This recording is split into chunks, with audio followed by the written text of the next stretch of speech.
ಮಹಾಲಕ್ಷ್ಮಿ ಚಾನಲ್ಗೆ ಸ್ವಾಗತ ಸುಸ್ವಾಗತ. ಈ ಥರ ಚಳಿ ಮಳೆಗೆ ಈ ಥರ ಒಂದು ಹುಣಸೆ ಹಣ್ಣಿನ ತಂಬುಳಿ ಅಂತ ಕರಿತೀವಿ ನಾವು. ಹುಣಸೆ ಹಣ್ಣಿನ ತಿಳಿಸಾರು ಅಂತಲೂ ಕೂಡ ಕರಿತೇವೆ. ರಸಮ್ ಥರ ಬರುತ್ತೆ, ಆದರೆ ಡಿಫ್ರೆಂಟ್ ಆಗಿರುತ್ತೆ ಮಾಡುವಂತಹ ವಿಧಾನ. ಇಲ್ಲಿ ನೋಡ್ತಾ ಇರ್ಬೋದು, ಇದೇ ಇದರ ಒಂದು ಸೀಕ್ರೆಟ್ ಇಂಗ್ರೀಡಿಯೆಂಟ್ಸ್ ಆಗಿರುತ್ತೆ. ಈ ಒಂದು ಸೀಕ್ರೆಟ್ ಇದು ಇವತ್ತಿನ ಕಾಲದ್ದಲ್ಲ, ಅಜ್ಜಿ ಕಾಲದ್ದಿದು. ಇದು ಏನು ಅಂತ ಮುಂದೆ ನೋಡೋಣ.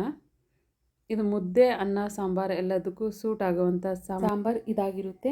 ಇವಾಗ ನಾನು ನಿಂಬೆಹಣ್ಣಿನ ಗಾತ್ರದಷ್ಟು ಹುಣಸೆ ಹಣ್ಣು ತೊಗೊಂಡಿದ್ದೀನಿ. 3 ಜನ ಊಟಕ್ಕೆ ಈ ಹುಣಸೆ ಹಣ್ಣು ಬೇಕಾಗುತ್ತೆ. ಒಗ್ಗರಣೆಗಾಗಿ ಕರಿಬೇವು, ಜೀರಿಗೆ, ಬೆಳ್ಳುಳ್ಳಿ, ಸಾಸಿವೆ ತೊಗೋಬೇಕು. ಬೆಳ್ಳುಳ್ಳಿನ ಸ್ವಲ್ಪ ಜಜ್ಜಿ ತೊಗೊಳ್ಳಿ, ಇಲ್ಲದೆ ಹೋದರೆ ಸಿಡಿಯುತ್ತೆ ಅದು. ಇವಾಗ ಇದಕ್ಕೆ ಸ್ವಲ್ಪ ಬೆಲ್ಲ ಬೇಕಾಗುತ್ತೆ.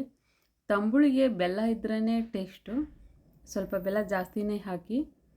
ಇಲ್ಲಿ ಧನಿಯಾ ಪುಡಿ, ಜೀರಾ ಪೌಡರ್ ತೊಗೊಂಡಿದ್ದೀನಿ. ಅರ್ಧ ಟೀ ಸ್ಪೂನ್ ಸಾಕು ಅಷ್ಟೇ. ಇದ್ದರೆ ಹಾಕಿ, ಇಲ್ಲದೆ ಹೋದರೆ ಪರವಾಗಿಲ್ಲ, ನಡೆಯುತ್ತೆ. ಅರ್ಧ ಟೀ ಸ್ಪೂನ್ ಅರಿಶಿಣ ಪುಡಿ ತೊಗೊಂಡಿದ್ದೀನಿ.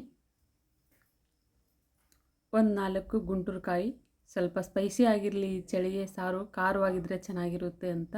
3 ಟೀ ಸ್ಪೂನ್ ಚಿಲ್ಲಿ ಪೌಡ್ರ್ ತೊಗೋಬೇಕಾಗುತ್ತೆ. 1 ಟೀ ಸ್ಪೂನ್ ಸಾಲ್ಟ್ ಬೇಕಾಗುತ್ತೆ. ಇದೇ ಈ ಸಾಂಬಾರಿನ ಒಂದು ಸೀಕ್ರೆಟ್ ಅಂತ ಹೇಳ್ಬೋದು.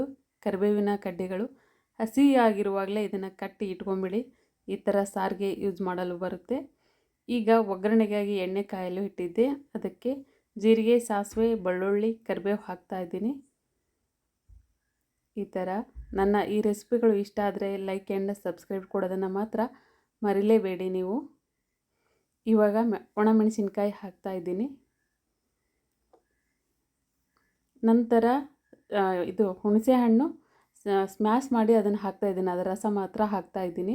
ಇವಾಗ ಖಾರದ ಪುಡಿ, ಉಪ್ಪು ಮತ್ತು ಬೆಲ್ಲ, ಅರಿಶಿಣ ಪುಡಿ ಹಾಕಿ ಫ್ರೈ ಮಾಡ್ತಾಯಿದ್ದೀನಿ. ಈ ಥರ ಫ್ರೈ ಮಾಡಿ ಇದು ಎಣ್ಣೆಯಲ್ಲಿ ಸ್ವಲ್ಪ ಕುದಿಬೇಕಾಗುತ್ತೆ. ಈ ಥರ ಇಮಿಡಿಯೇಟ್ಲಿ ನೀರು ಹಾಕಲು ಹೋಗಬೇಡಿ. ಸ್ವಲ್ಪ ಇದು ಕುದ್ದು ಮಸಾಲವನ್ನು ಅಬ್ಸರ್ವ್ ಮಾಡಬೇಕಾಗುತ್ತೆ. ಆನಂತರನೇ ನೀರು ಸೇರಿಸಿ.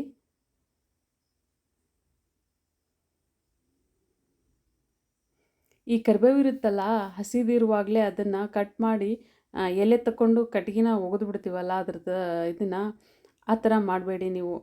ಅದನ್ನು ಹಸಿ ಇರುವಾಗಲೇ ಈ ಥರ ಕಟ್ಟಿ, ದಾರದಿಂದ ಯಾವುದರಿಂದನೂ ಅಲ್ಲ, ಅದು ಹಸಿವಾಗಿರುವಾಗಲೇ ಅದರದ್ದೇ ಕಡ್ಡಿಯಿಂದ ಅದನ್ನು ಕಟ್ಟಿ, ಇಲ್ಲಾಂದರೆ ಬಾಳೆದಿಂಡಿಂದಿರುತ್ತಲ್ಲ, ಬಾಳೆದಿಂಡು ಅದರಿಂದ ಅದನ್ನು ಕಟ್ಟಿ ಇಟ್ಟಿರಿ. ಯಾವುದಾದ್ರೂ ಸಾಂಬಾರು ಮಾಡುವಾಗ ಅದನ್ನು ಹಾಕಿ ನೀವು ಹಾಕಿ ನೋಡಿ ಸಾಂಬಾರು ಯಾವ ಥರ ಆಗಿತ್ತು ಅಂತ ನನಗೆ ಹೇಳಿ ನೀವು. ಆ ಮಸಾಲವನ್ನು ಹಾಕಿ ಈ ಥರ ಕುದೀತಾ ಇದೆ ಸಾಂಬಾರು.